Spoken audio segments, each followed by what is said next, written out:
Hi, I'm Laura Cox Kaplan. You're listening to She Said, She Said.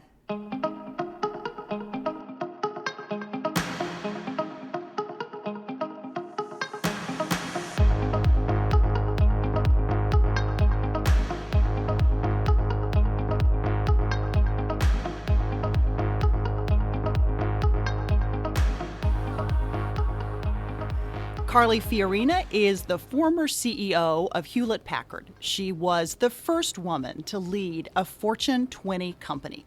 She also oversaw the largest technology sector merger in history. When she ran for the Republican nomination for president in 2016, it certainly wasn't the first time she had been the only woman on the stage, the only woman in the boardroom, or the only woman in the meeting. She is a trailblazer. Her new book, entitled Find Your Way, is focused on helping people to lead, to empower themselves and others. Carly, I'm so thrilled to be here with you today. Welcome to She Said, She Said. Thank you so much for having me, Laura. It's great to be with you. Well, I'm delighted to be here and also delighted to be here in your studio. So thank you for hosting us. Not at all. Welcome. Thank you. Many people are familiar with your work at Hewlett-Packard. They're also familiar with your run for president, but they may not be as familiar with the tremendous work that you're doing today around leadership. Talk a little bit about what you're working on. Well, all my life, I have been motivated, inspired, actually, by helping people achieve more than they think they can. You know, there's a look people get when they do more than they think they could, and it's a look that just fuels me. And so I've spent time in business, building teams and building problem-solving leaders. And so now we're focused on building problem-solving leaders in communities all across the country through our work at the Unlocking Potential Foundation. We also do this work in businesses of all sizes. And really, I wrote the book, Find Your Way, so that a reader can start to understand how much potential each of us have to become problem solvers, which is the purpose of leadership, actually. Mm-hmm. Let's dig into that notion of leadership, because there does seem to be confusion about what does it mean to be a leader? Well, I think our culture has decided that leaders are people with title, with position, with power. I used to think that. I started out as a secretary and I thought, the leader is the guy, it was usually a guy, the leader is the guy with a big corner office. And I think our culture has said it's position, it's title, it's wealth, it's fame, it's power. Now, there are leaders who have all those things, but that's not why they're leaders. A leader is someone who changes the order of things for the better. A leader is someone who tackles and solves festering problems. A leader is someone who fulfills their own potential, but importantly, unlocks potential in others. And in that way, every one of us can be a leader. And I know from experience that every one of us is capable of being a leader. It's just we don't always know that. And so we don't always unlock our own leadership potential. Where does character fall as you think about leadership? Oh, it's critical. I think there are 4 fundamental components of leadership, 4 disciplines of leadership: courage, collaboration, seeing possibilities, and character. And character, first of all, I think character is destiny, actually. I think your character becomes your destiny. It may take a long time, but character is what you rely on when the going gets tough, and the going always gets tough. Character is knowing that how you do things matters as much over the long term as what you do, because how you do things can make a huge difference in how successful what you do is. Character is integrity over time, honor over time, courage over time, consistency over time. And so when I see people who have achieved great position and who lack character, my view is it's only a matter of time before that lack of character catches up with them. Yeah, absolutely. Your efforts are not gender specific, but because this is the She Said podcast, I'm interested in your views on when you think about women as leaders, are there elements that are truly unique to women versus men? Well, yes, I think there are. First of all, I'm fond of saying that leaders look different, but the fundamentals of leadership are always the same, and that is true. However, I think women come at it with some advantages, although many women don't realize this. The first advantage is that because women so frequently don't have the position or the title or the power, we get focused on the results, on actually doing something. I didn't, just as an example, I didn't set out to become a CEO. It never occurred to me that I had the potential to rise in corporate America. So I got focused on results instead, problem solving. So we have to focus on the outcomes because we frequently don't have the trappings. That's one advantage, although it sometimes feels like a disadvantage. I think another advantage is because we focus on outcomes.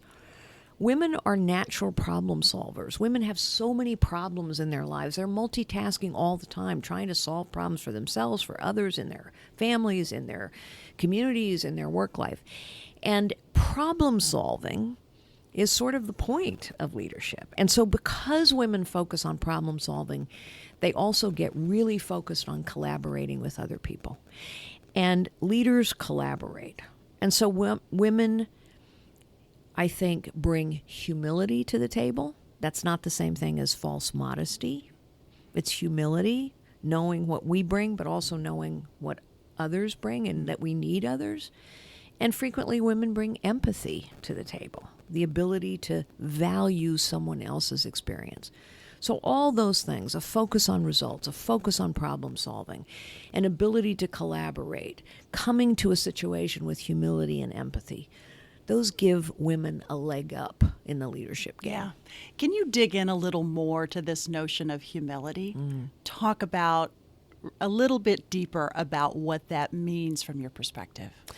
Well, the reason I said humility is not false modesty is I think sometimes we get that mixed up. I think sometimes frequently women get that mixed up. And we apologize. Yeah, we say, no, not me. I didn't do it well enough. I'm not perfect enough. Look, in order to lead, in order to problem solve, you have to know all your strengths. And you have to be courageous enough to take the criticism, which is always the price of solving problems and leadership. So it's not false modesty. But humility says, I know what I'm good at. I know where I can add value. I'm strong. I'm courageous. And other people are too. I alone cannot fix it. I actually need other people. That's humility. I need other people. I need other people's perspective. And so humility is critical because without it, we tend to think, it's my job to do it all by myself. And how often do women fall into that trap too? I'll just do it myself. It'll be easier if I do it myself. The problem is when we try and do it all by ourselves, we don't achieve as much, actually.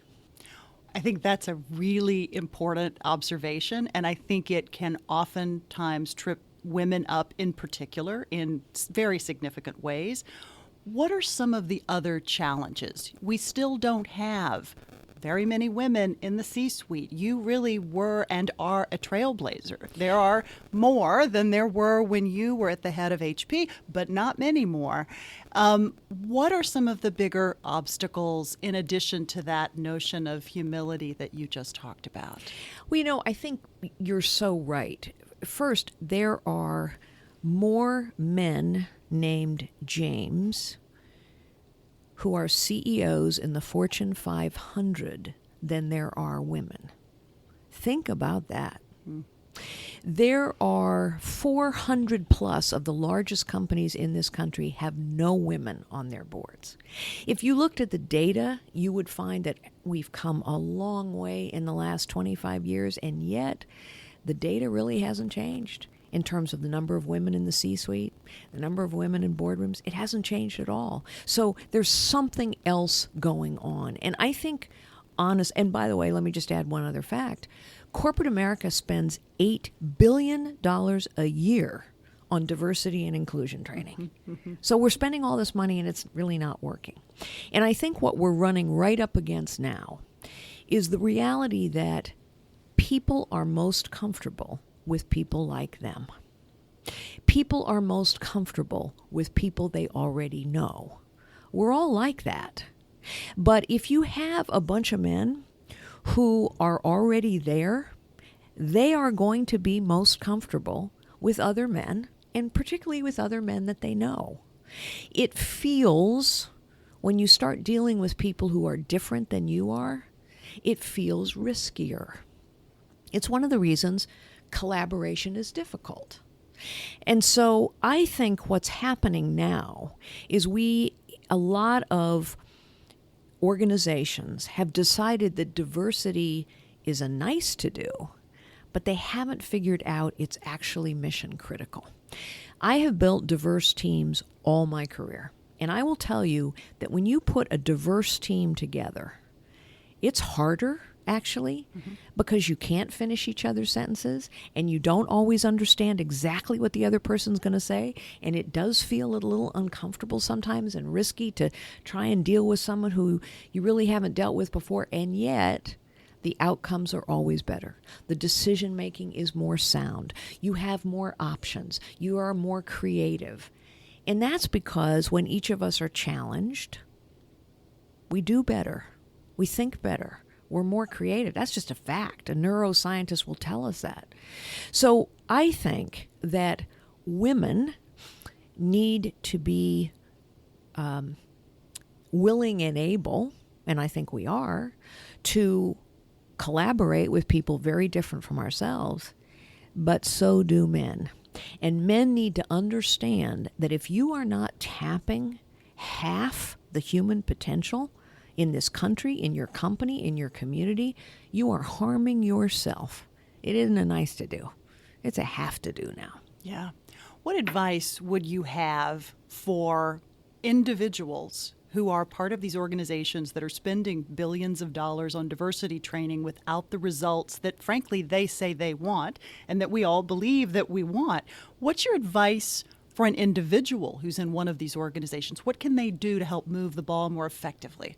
Well, first, I would say, in a piece of shameless promotion for my organization, is bring Carly Fiorina Enterprises in to actually do diversity and inclusion training in the way that we think is most effective based on experience. But on a more individual-oriented note, to your point, I think we need to stop talking about diversity as a issue of respect or niceness. Being nice to each other is good. Being respectful is critically important. It's about effectiveness. So I'll give you an example, and then I'll answer your question directly. When I arrived at HP, the PC team, the personal computer team, not politically correct, the personal computer team was complaining about their falling market share. We were number 8 in the market. Not a good place to be. And they had done research, and they said, well, all of our customers, the majority of our customers, are middle-aged white males, and we do really well with engineers. And I said, who's on the design team? White middle-aged engineers. Who's on the marketing team? White middle-aged engineers. Well, here's the truth. If you want to appeal to a broader customer segment, you need to diversify your team, because all these white male engineers, wonderful people, but they're missing a whole bunch of stuff. So the thing that I would say to an individual in an organization is, don't talk about diversity as, gee, we need to get our numbers up. Find a problem that needs solved where your perspective is vitally important, and then go help solve it. In business, in organizations, results matter. They actually do matter. That's what my career tells me, but I've seen it over and over again. I ended up in lots of places where people thought I had no value to add, but somehow if you produce results, people see you differently. Yeah. I mean, and it comes out in the book. I've heard you talk a lot about this notion of problem solving, at finding finding a way to add value, which again is oftentimes something that women can tend to struggle with. This notion of putting your head down, working really hard, hoping that people will notice you. Sometimes they do, but oftentimes they don't. Talk a bit more about this notion of making yourself, sort of understanding strategically where the organization's going and where you fit into that, and how you can become a problem solver wherever it is that you sit. Yes.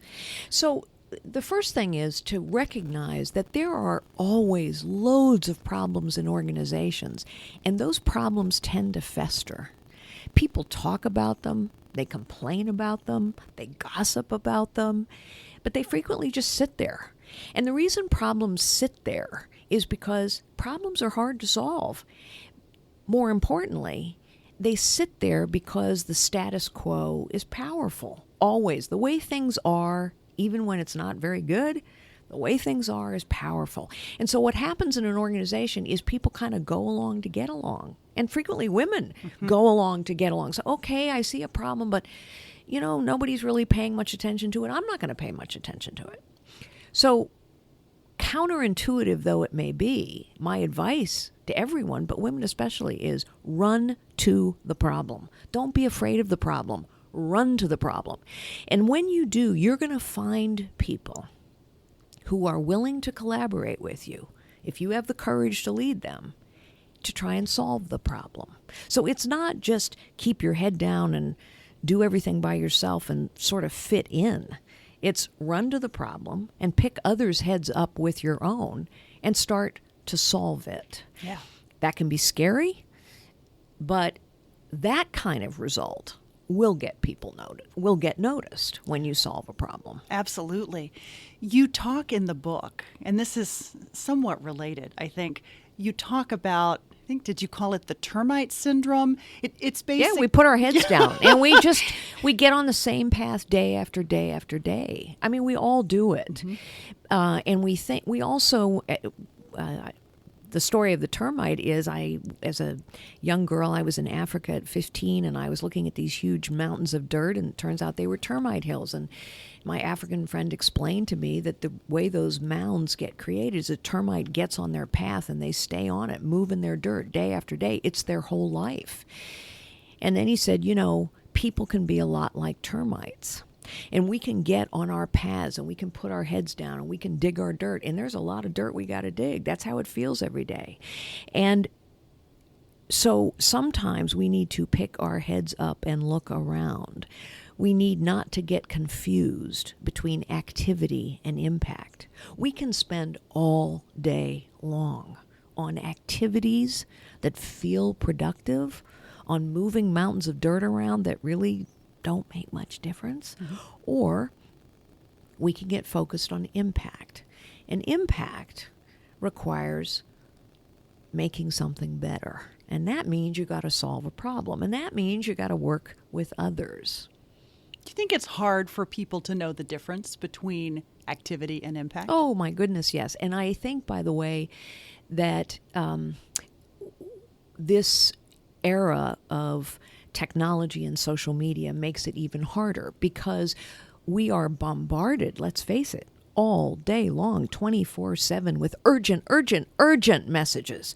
And we feel like we have to respond. And of course, you can spend your entire day responding to things that actually don't matter at all. The other reality is that the town of Washington is a town all about power. And when you're about power, it's trappings that sometimes signal to people. I mean, my goodness, people are, how long should I have someone wait on the telephone for me? Do I dial the number myself or have an assistant dial for me? How long do I have somebody sit in a waiting room? All those little, I would say, frankly, silly trappings of power are consuming sometimes, but none of them make any difference, actually. Yeah. One piece of your work currently is a nonprofit. The Unlocking Potential Foundation. Unlocking Potential, which is amazing. Share with our audience what that is, because it's an incredible concept. Well, what I know is that leaders are everywhere. It's just they don't know it. They don't know that's who they are. One of the things I also know is that people in nonprofit organizations all over this country are dealing with incredibly difficult problems.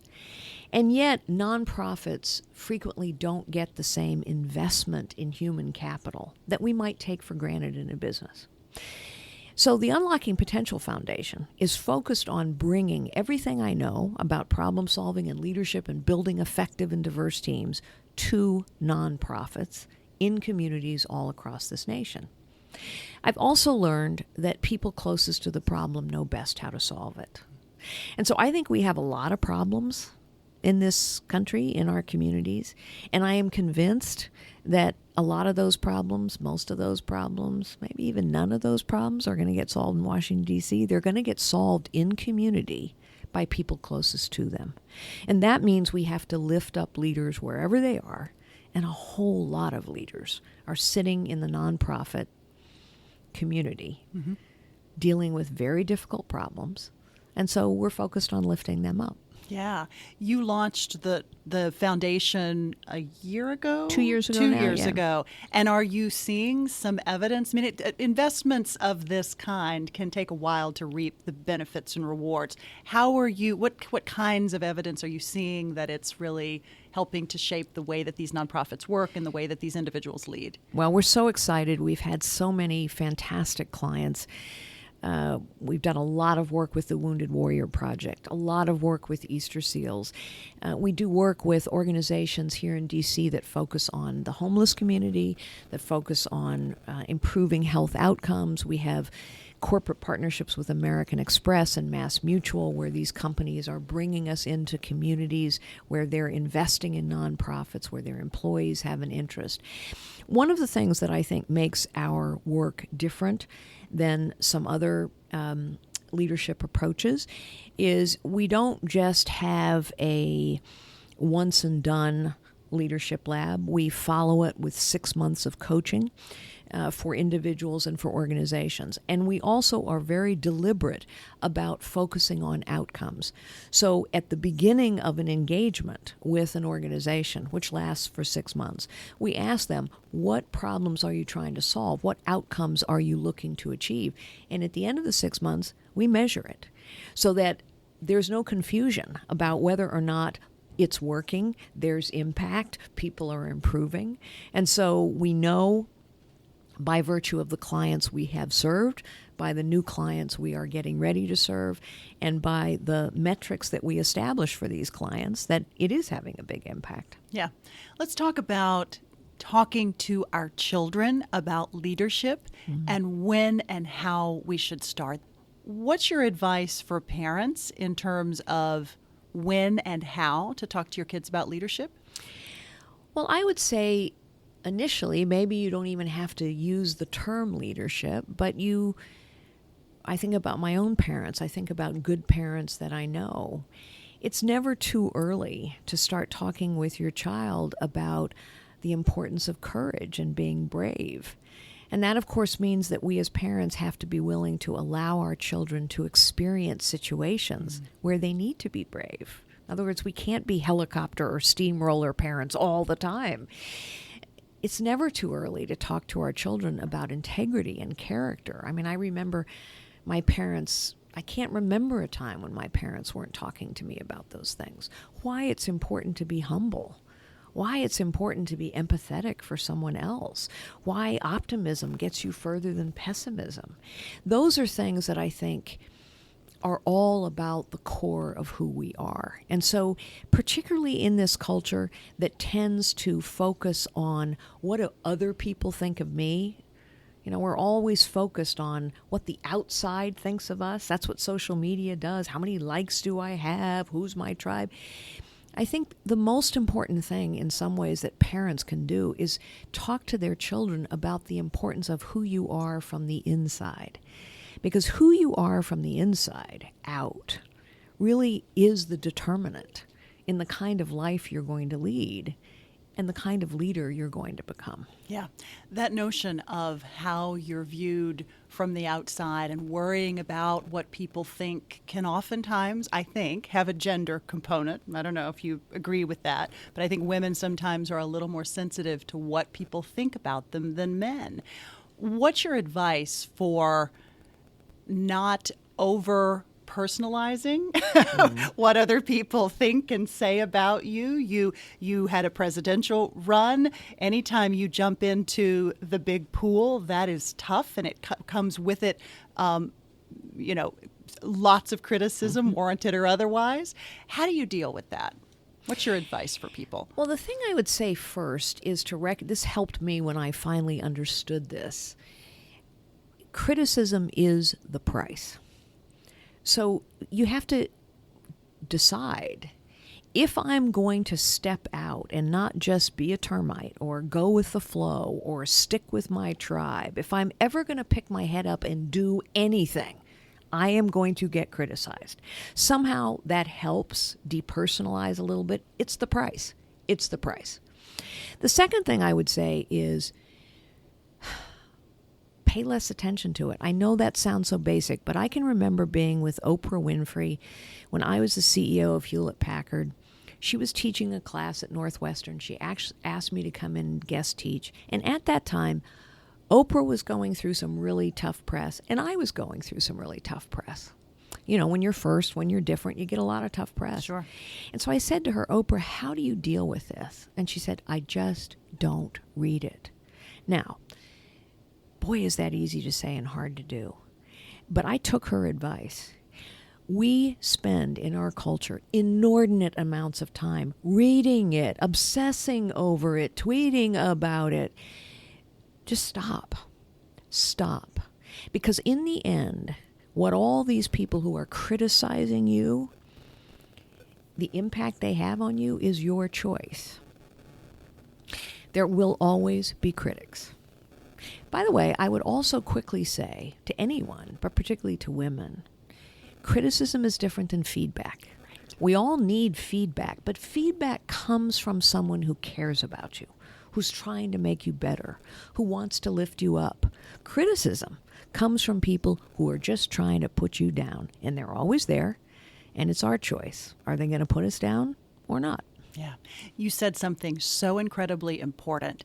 The distinction really is the source. Yes. The person from whom either the feedback or the criticism, because... And their motivation. Yes. It can feel like, as women, a lot of times, feedback can feel like criticism. And criticism can feel like feedback. Right. But it's not. It's really not. Yeah. I mean, you know the difference between... I mean, we all know. Pick a silly example. You know... often the tone in which something is delivered can tell you the difference between criticism and feedback as well. Yeah. Yeah, absolutely. Your path running for president, you had an incredibly successful career as a CEO. You jumped in a couple of years ago to run for president. What was that experience like? Well, first, as I've said, I run to problems. I find I like problem solving. I like challenge. So I saw a problem. I saw a problem with the political process. I saw a problem with too much power concentrated in Washington. I saw a problem with a political discourse that was superficial and nasty. And so I knew it was a tall hill, but I thought, I think I can make an impact in delivering a message in a way that is different. So what was that like? I have no regrets. I think I learned a lot about how broken our political process actually is. I think I understand much better why George Washington said way back in 1789, the trouble with political parties is they will come to care only about winning. And I learned that the dynamics of winning are not the same as the dynamics of problem solving. When you're very focused on winning, someone else has to be losing. And that's kind of what our politics feels like now. It's a sports spectacle, honestly. I win, you lose, my team, my tribe's good, your tribe's bad. But that's not the dynamic of problem solving. The dynamic of problem solving is collaborating with people that we don't always agree with and finding win-wins. Because it's only if both sides win that you get to a solution to a problem, actually. It's one of the reasons I said earlier that I don't think problems get solved in Washington. That's why we're focused on communities now. I also learned that the nature of political discourse, and it's been vitriolic for a long time. It's been win-lose for a long time. It's been character assassination of people we disagree with for a long time. But that type of dialogue is infecting sort of everything. And I think that's really problematic. We have to be able to work with people that we don't always agree with.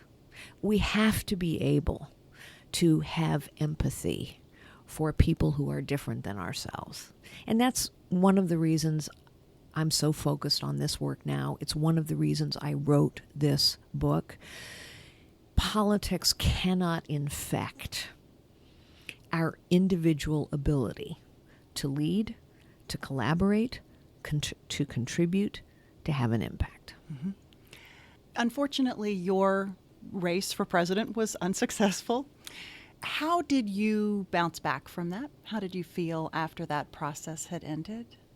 See, I didn't feel as though I had to bounce back. What do you because mean? it didn't feel like a failure to me. It didn't. I ran knowing it was very long odds. I was prepared to win and do the job, but I was also always thoroughly prepared to lose and do something else. And so how I ran, the way I ran mattered hugely to me. There were certain things I wasn't going to say. There were certain things I wasn't going to do because I don't believe in selling my soul ever. The ends don't justify every means. And so at the end of that run, I was at peace with how I'd done it. I was satisfied that I'd given it everything I had. And I was prepared to go on and do something else. Yeah. Let's talk a bit about fear. Fear can be a big one. We talk about fear on this podcast a lot. What do you do? What's your advice for individuals when they're facing something scary, even if it's something as basic as going in and asking your boss for a raise or promotion, or jumping in and volunteering for a new assignment, or just sort of overcoming that notion of fear? What's your advice for dealing with that? Well, I talk a lot about this in my book, and there's a reason that when I talk to people about unlocking their own potential, I always start with fear. Because fear can be debilitating. And the fears don't have to be profound. They can be kind of silly and superficial. I'm going to look stupid. I'm going to make a mistake. People are going to criticize me. Those are debilitating fears. And so, first I would say courage takes practice. And courage isn't the absence of fear, it's overcoming fear. The tools that I have used in my life are to think through, to write it down if necessary. What's the worst thing that can happen here? And what am I afraid of? My first client meeting when I was a young woman was held in a strip club. I was terrified. And so I wrote down, what am I so afraid of? I've learned it helps to actually articulate, right? What am I so afraid of? It turns out what I wrote down is, I'm afraid I'm going to look like a fool. Yep, check the box. I did. I'm afraid because I've never been in this situation before. Yep. What's the worst thing that can happen? Well, actually, the worst thing that can happen is I don't show up, and then everybody thinks I don't want to do my job. I need to show up. In other words, we have to unpack our fear, understand it, name it, and then think through, what's the worst thing that can happen? And the interesting thing to me, having practiced this over and over and over, is there also always a best thing that can happen. That horrific day in the strip club, I couldn't imagine what the best thing that could happen was. But the best thing that happened is I had this moment of kinship with women in that strip club who understood exactly what was going on and respected me. Wow, that was the best thing that could happen. And the other best thing that happened was when I came back to the office, the guy who'd forced the meeting into the strip club, his stock had fallen dramatically in the office, and my stock had risen because people said, you know what, she's got some guts and he's a jerk. So if we can get over the worst thing that can happen, sometimes really good things happen. Yeah. Courage takes practice. Yeah. Does the fear ever go away? Eventually, but it takes a long time. And I guess what I would say is I've come to the stage in my life where I'm really not afraid of anything anymore. But I would say it takes a while to get there. And in many cases, I'm not afraid of anything because honestly, some of the worst things I could ever imagine have happened to me. Facing death, facing disease. What I would say, though, is as you practice courage, as you name your fear, you can tackle bigger fears. Going into a strip club seemed like the hugest thing ever. When I came to be a CEO of Hewlett-Packard, I could tackle the fear of, oh my gosh, we're going to take on the largest merger ever attempted in technology history. And I could figure out a way to get through that fear because it was the right move to make. Yeah. A big part of the story that you just told is somewhat unique to women. Not that it would be ever appropriate to have a business meeting in a strip club, in my personal opinion. Bad behavior still goes on in offices around this country. Yep. Hopefully people, women and men, are much more self-aware and also much more, hopefully, empowered to say something when something like that is happening. But it does happen. What's your advice for dealing with people like that, those jerks that still exist out there? So the first thing I would say is we have to make distinctions between truly bad behavior and people who are just clueless, careless, thoughtless, afraid. In other words, sometimes we actually do have to work with people that are uncomfortable. I actually became a great teammate to the guy that took me in the strip club. We worked it out. Did you talk about it? No, we never talked about it. But what I learned was that he was afraid of me. The reason he was diminishing me is because he thought, ooh, brand new model with the MBA, she's trying to take my job away from me. I had to have some empathy for him. And I also had to have enough humility to understand, you know what? He knows the clients. He knows the company. It's in my interests to work with him. So sometimes we have to forgive careless, clueless, thoughtless behavior, and we have to realize sometimes people are afraid because they're confronting a new situation, and maybe they're acting out. Then there's truly bad behavior. There's the boss who introduced me as, here's Carly, our token bimbo. That is bad behavior, and then you have to confront. And I did confront him. Went in his office, shut the door, and said, you will never speak to me that way again. Or I tell stories in the book of men who behave badly to many people whom I had to confront. So we have to be thoughtful about who do we confront, what is truly bad behavior. And there is truly bad behavior out there. And it needs to be confronted, not just by women, but by men as well, which I've talked publicly about. Sometimes men sit back and wait for women to handle it. And men have to man up too and confront bad behavior. But sometimes we're just dealing with clueless, thoughtless, careless behavior. Yeah. It's probably a little hard to know the difference. Yes, it is. And sometimes we should never underestimate the power of an honest conversation. There's nothing wrong with sitting down. Carl and I, that was the colleague who took me to the strip club, I didn't confront him about it at the time. We came to laugh about it later, and he came to see my point of view.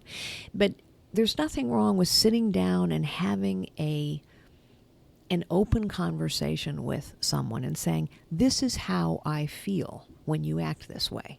This is how you make other people feel when you act this way. This is the consequence to you of your behavior, which is clueless and thoughtless and careless.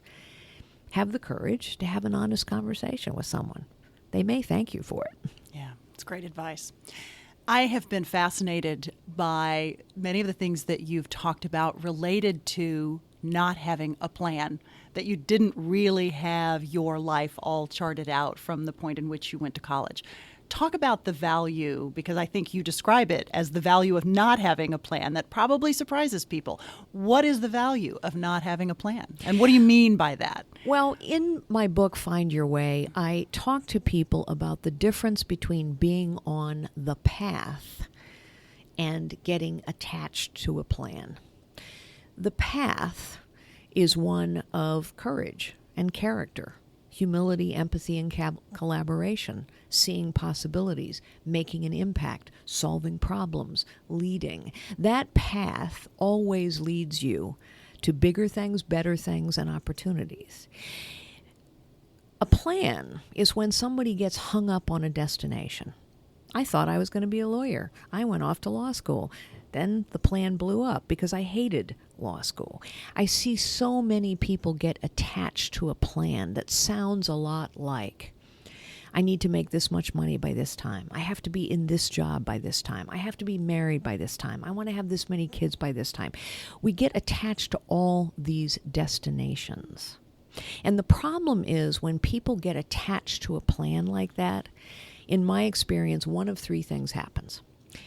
Number one, they get there, but they have sold so much of their soul to get there that they're not at all who they ought to be by the time they arrive. Number two, they get there and it isn't what they thought it would be. Oh my gosh, I hate law school. Oh my gosh, this job isn't really what I wanted. Oh my gosh, I had a spectacular wedding and I'm miserable in a marriage. It's not what we expect. Or number three, we don't get there at all. And then people are devastated. I've also seen that people get so hung up on the destination that they miss all the opportunities in front of them. They're so focused. They're termite-like. I'm headed for the plan. They miss everything that's going on around them. So get on the right path. Find your way to solving the problems that you were meant to solve. Find your way to unlocking your highest potential. But don't get into this mindset of, if I just get here, then everything's going to be all right. Yeah. Let's talk for a second about legacy. What do you hope your legacy will be? Oh my gosh. I hope I have a long time to go before I worry about legacy.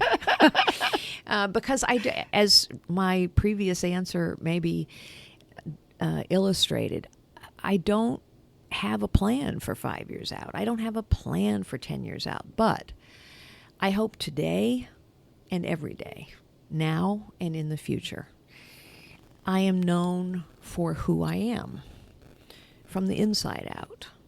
Am I a person of integrity? Am I a person of courage? Am I a generous, collaborative, humble, and empathetic person? Do I see possibilities? Do I have an impact? Do I make a difference? Do I solve problems? Do I lift others up?